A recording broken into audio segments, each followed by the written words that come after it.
In part one, I uncovered the painful truth of parental alienation, what it is, how it manifests, and how it fractures not only the bond between a parent and child, but often the very fabric of the extended family.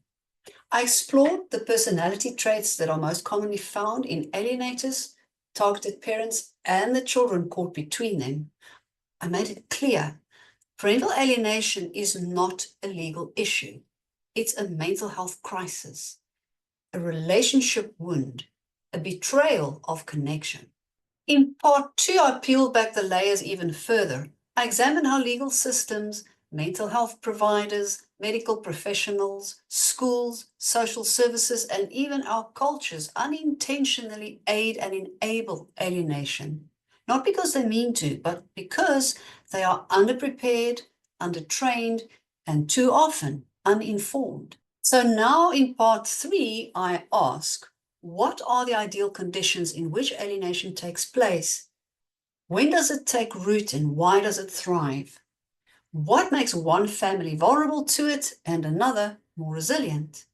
And what must we do to protect children from being turned into weapons in adult conflict? Alienation rarely happens in a vacuum. It unfolds within a specific type of emotional and relational environment. When we zoom out from individual traits and we look at the family system as a whole, clear patterns emerge. Here are some of the most common conditions present when alienation thrives. Enmeshment over attachment. There's a lack of healthy emotional boundaries, especially between a parent and a child. It creates enmeshment where the child's identity is tied too closely to the alienating parent's needs. Conflict avoidant communication.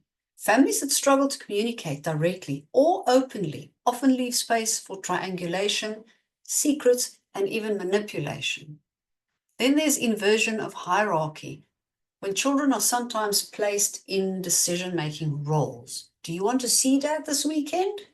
Giving them adult responsibilities without the maturity to manage them. Also, the lack of unified parenting values.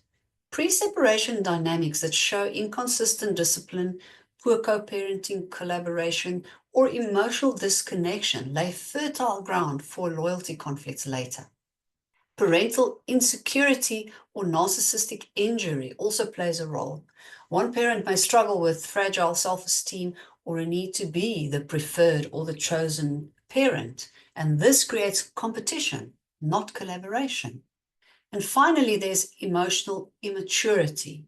Family members who are reactive, avoid accountability, or use children as emotional regulators are more likely to engage in alienating behaviors. Let's look at the enmeshed mother and the emotional confidant son. After 10 years of marriage, the mother and the father separated. The son, who was 9 years old at the time, had always been closer to the mother, who was a full-time caregiver. The father worked long hours in a demanding job and had minimal emotional presence at home. Conflict had been avoided rather than resolved for many years. So the key family characteristics that were present are these. Firstly, enmeshment. The mother referred to the son as her best friend and regularly confided in him about her emotional pain and her perceived betrayal of the father. Then there's conflict avoidance. The father did not challenge the mother's emotional overdependence on the son, hoping that keeping the peace would eventually restore the balance. Then there's role reversal. The son was subtly burdened with adult-level decisions, such as whether or not he wanted to go to his father's house, which gave him an inappropriate level of power and responsibility at the same time. And lastly, the parental identity crisis was at play because the mother's identity had been deeply tied to motherhood, and her fear of emotional abandonment just intensified her need to keep her son so close to her. What was the outcome? The son began refusing visits with his father, stating that he didn't feel safe or he didn't want to go. And he expressed worry for his mother being alone. The mother framed this as the son's own voice and insisted that it should be respected. The father found himself alienated without any clear incident of abuse or misconduct. Now, this case demonstrates how emotional enmeshment, unresolved adult pain, and blurred parent-child boundaries can make alienation both possible and effective, long before the legal system even begins to respond. Another case is the high-conflict couple with no united front. Through their marriage, both parents had frequent and unresolved arguments, often in front of their daughter, who was 12 when the divorce occurred. They held opposing parenting philosophies, one favoring strict discipline and structure, and the other prioritizing emotional openness and autonomy. So the key family characteristics in this case was a lack of unified parenting. The parents constantly undermined each other's authority, creating confusion and insecurity for the daughter. They had no repair culture because family conflict was followed by silence, withdrawal, or emotional cut-off, with no modeling of healthy resolution or reconnection. There was also emotional triangulation. The daughter was often asked to convey emotional or logistical messages between the parents, reinforcing her position in the middle of their battles. And conditional acceptance, because each parent subtly linked their daughter's loyalty to how well she aligned with their values and perceptions of the other parent. The outcome of this was that after separation, the daughter started mirroring the negative language of the one parent and developed a strong allegiance. She claimed that the other parent never listens or tries to control everything, and this dynamic was reinforced by the favored parent, who insisted that the daughter was merely expressing her truth. Attempts by the targeted parent to reconnect were viewed as intrusive and also as hostile. This case shows clearly how a long-standing pattern of unresolved conflict, identity-based parenting, and triangulation primes children for alienation, often without conscious intent by either parent. In another case of an isolated family and the visible extended support systems, a family had relocated to a rural town for the father's work. The children, who were twins at the age of 7, had limited exposure to extended family or trusted adults outside of the home. So when the marriage ended due to the father's affair, the mother experienced deep betrayal and grief, which she unfortunately had to process alone. The key family characteristics in this case were geographical and emotional isolation. With no grandparents, community, or therapeutic resources, the family existed in a bubble. The mother had no external emotional outlet and also no one to help support the children's adjustment. There was a lot of unprocessed grief and trauma. The mother's heartbreak translated into frequent emotional outbursts and oversharing with her children. She subtly portrayed the father as someone who abandoned the family. There was fear-based attachment. The children began to associate any positive mention of the father with the mother's visible distress. So they started withdrawing from contact on their own. And because of a lack of external accountability, such as therapists, teachers, or professionals that were involved early enough to observe or to intervene, this situation went unnoticed by institutions that might otherwise have flagged this emotional shift.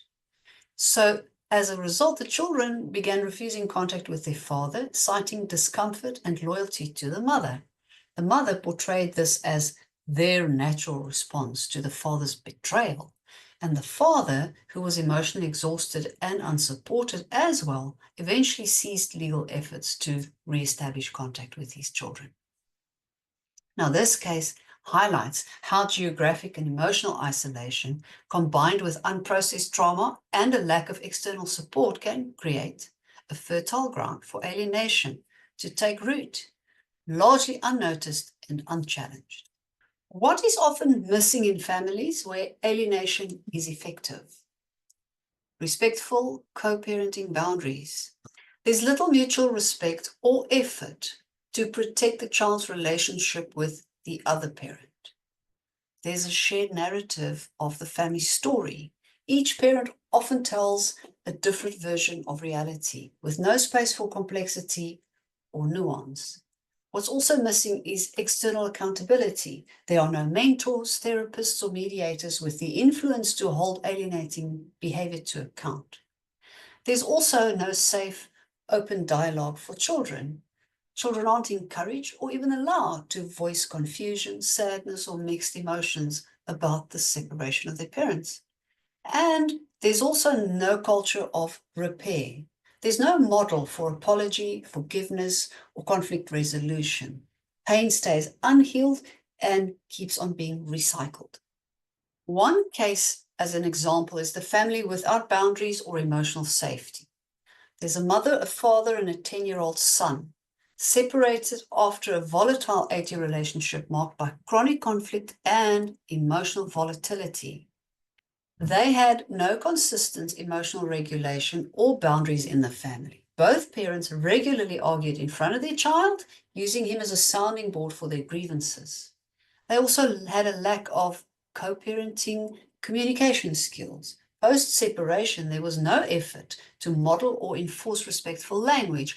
All communication occurred through the child or via indirect, emotionally charged messages.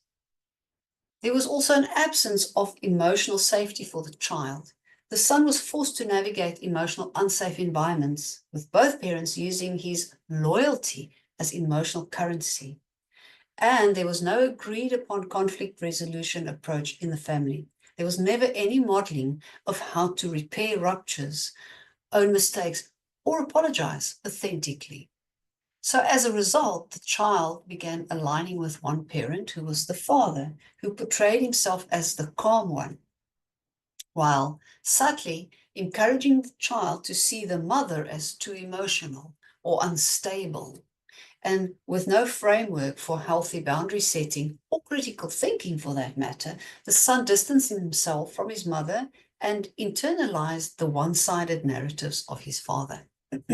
This case illustrates how the absence of safe, respectful, emotionally structured family systems sets the stage for alienation to take root, especially when conflict becomes the norm and the child learns to survive by aligning with the parent who appears to be more in control. Another case is the family without external support or neutral adults. A father, a mother, and a 12-year-old daughter who were recently divorced. The father relocated after the separation, and the daughter stayed with the mother in their original town. Now, this family had no connection to extended family or neutral third parties. The daughter had no consistent relationship outside the immediate nuclear family to provide perspective or emotional support for that matter. There was a lack of involvement from trained mental health professionals. There was no therapeutic intervention that occurred pre or post-divorce, and the child was never offered a neutral space to explore her thoughts or her feelings safely. The school staff was untrained in relational dynamics. The teachers and the staff noticed the daughter's withdrawal from school after the father's move, but never asked follow-up questions or alerted support systems. And then there was also no mentoring relationships or trusted adults outside of the home. With no coach or teacher or other steady adult figure, this daughter was vulnerable to adopting the mother's worldview without question. So as a result, this mother, dealing with abandonment trauma, began to confide in her daughter excessively and increasingly framed the father as having chosen a new life over you. So with no alternate adult perspective, the daughter began refusing to take his calls, saying that she doesn't want to talk to someone who left us. This case demonstrates that when a family lacks a wider support ecosystem, like extended family, therapists, or community figures, children become emotionally dependent on the most present parent, and this enables emotional alienation and alienation to develop unchecked. And in a third study, there's a mother, a father, and a 9-year-old daughter. The parents had separated after years of subtle power struggles and unresolved resentment, though the family maintained an outward appearance of functionality.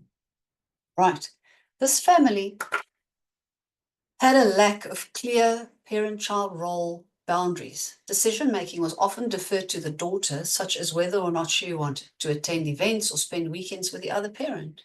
They had no mutual respect between the parents. Disparaging comments, dismissive tones, and sarcastic humor about one another were the norm, and this was often witnessed by the child, which was just normalizing the disrespect. There were no shared family values or parenting vision. The parents operated from different rule books, undermining each other's parenting and creating confusion and emotional triangulation. And finally, there was a failure to prioritize the child's long-term emotional development. Daily routines and short-term peace were prioritized over long-term stability, emotional literacy, or consistently managing family expectations. As a result, the daughter eventually began refusing to see her father, citing that he doesn't understand me and he always thinks his way is the only way. The mother validated these concerns, often saying things like, "I won't force you to do something that doesn't feel right for you." The child learned that alignment with one parent would be rewarded with approval and agency. Can you see how this case shows that role confusion, a lack of structure, and emotional triangulation lead children to form unhealthy alliances? Alienation becomes an effective coping strategy when there's no foundation of clarity, authority, or unity in the family's approach to decision making. Children are naturally loyal, emotionally driven beings. They're also deeply impressionable. And in the context of divorce or separation, their need for emotional safety often outweighs their ability to think critically, especially if they fear losing the love of a parent. That's why critical thinking and problem solving must be taught intentionally and from an early age. How? Name emotions, all of them. Help children to recognize what they feel and why without shame or censorship. Encourage open-ended questions. Teach them to ask, is that true? How do I know? And could there be another side? Also use mistakes as learning opportunities. Let them experience consequences. Let them repair relationships and learn resilience along the way. Celebrate diversity of thought. Show them that people can disagree and still care for one another. And validate dual loyalties. Let your child love their other parent even when you are hurting. If a child grows up understanding how to evaluate information, how to trust their gut, and how to ask good questions, they're less likely to be manipulated. Here's a case in point. After a separation, the daughter, age 11, lived primarily with her father. The mother had shared custody but lived a few hours away due to work commitments. So this daughter was never taught to question or critically examine what adults told her, particularly when framed as protective or truthful. She lacked emotional literacy tools. She could not name or understand the feelings of confusion, of guilt, or loyalty conflict that she experienced. And this child had no education about her basic rights, such as her right to maintain relationships with both her parents, free of coercion and manipulation. So the father consistently told his daughter that her mother chose her job over her and that she never really wanted to be a mom. He shared personal emails and told the daughter, "You're old enough to know the truth." With no tools to question the context or the motivation behind this disclosure, the daughter absorbed these narratives as fact. She internalized her father's narrative and gradually disengaged from her mother, refusing visits and calls. She told others, "I figured it out on my own," but in truth, she'd never been taught to critically assess information, discern motive, or seek clarification. Now, this case highlights how a lack of critical thinking skills and emotional education renders a child susceptible to one-sided manipulation, especially when the manipulative parent positions their version of events as truth-telling or honesty. Here's another case. The son, aged 10, lived primarily with his mother after the divorce. The father was awarded visitation, but struggled to maintain consistent contact due to frequent schedule changes and subtle resistance from the mother. The child lacked problem-solving skills. He'd not been taught how to communicate discomfort, confusion, or seek help navigating emotionally complex relationships. He was also not taught how to detect emotional manipulation or undue influence, and he had no guidance on relational safety or boundaries. He had no understanding of his right to maintain contact with both parents, nor the right to be free of pressure or emotional burden in loyalty conflicts. And this mother regularly told her son, "I just want what's best for you, but your father only cares about his new life." She cried in front of him, expressed her loneliness, and subtly suggested that visiting his father meant abandoning her. So the poor son began to feel guilty for enjoying his visits and eventually told his father that he didn't want to come anymore. And as a result, the son's decision was praised by the mother as mature, reinforcing his behavior. The father's attempts to explain what was happening were interpreted as anger or blame, making the child retreat even further. And without the tools to self-reflect, question motives, or understand emotional coercion, the son unconsciously complied with the alienation. Can you see how this case illustrates the critical role of teaching children how to navigate emotionally manipulative dynamics, how to speak up, and how to interpret relational complexity, all of which were absent here? A daughter aged 13 initially spent equal time with both parents, but after several months, she began expressing a preference to live full-time with her father, citing that her mother doesn't listen and tries to control her. So the daughter had no education about her rights to have both parents in her life, free from adult conflict. She had no advocate or child-focused professional involved who could help her understand what she was entitled to emotionally and relationally. The school and extended family lacked the training to recognize the signs of alienation and simply deferred to the child's wishes without further inquiry. The father encouraged the daughter's independence, telling her, "You're old enough to decide for yourself." He shared grievances about the mother and framed her boundaries as nagging or overbearing. And the daughter, of course, interpreted this normal parental concern as controlling and stopped visiting her mother. Despite multiple attempts by the mother to re-establish a relationship, the daughter accused her of being toxic. Mental health professionals deferred to the daughter's narrative without exploring the possibility of influence or enmeshment. No one discussed the daughter's right to unpressured relationships or emotional neutrality. So this case shows how children's rights are often ignored or poorly understood, not just by parents, but also by institutions. Without external reinforcement of these rights and without education about what emotional coercion looks like, children can be drawn into a dynamic where alienation is framed as autonomy. Children have rights, not legal bargaining chips, not extensions of adult pride, not emotional pawns, real human rights. Key rights that matter most in alienation is the right to love both parents without fear, without guilt or manipulation, the right to be free from adult conflict, the right to express complex feelings, the right to access the full story when developmentally appropriate, and the right to be supported in healing relationships, not cutting them off prematurely. And children must be taught these rights explicitly, repeatedly, consistently, because when they know what is fair, they are more likely to recognize what is unfair. Parental alienation doesn't begin the day court papers are filed. It often starts years earlier in subtle patterns of fear, insecurity, miscommunication, and unmet emotional needs.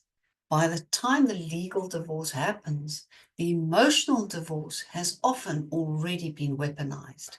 And once a child becomes an echo of an alienating parent's wounds, it becomes far harder, but not impossible, to bring them back to truth, to balance, and to wholeness. So where do we go from here? We start with education for parents, professionals, and for children. We stop framing alienation as a custody battle and we call it what it is, emotional abuse, disguised as concern. We equip our children not just to survive conflict, but to understand it, to question it, and to rise above it. Because in the end, this is not a fight about parental rights. This is a fight for a child's right to love without fear.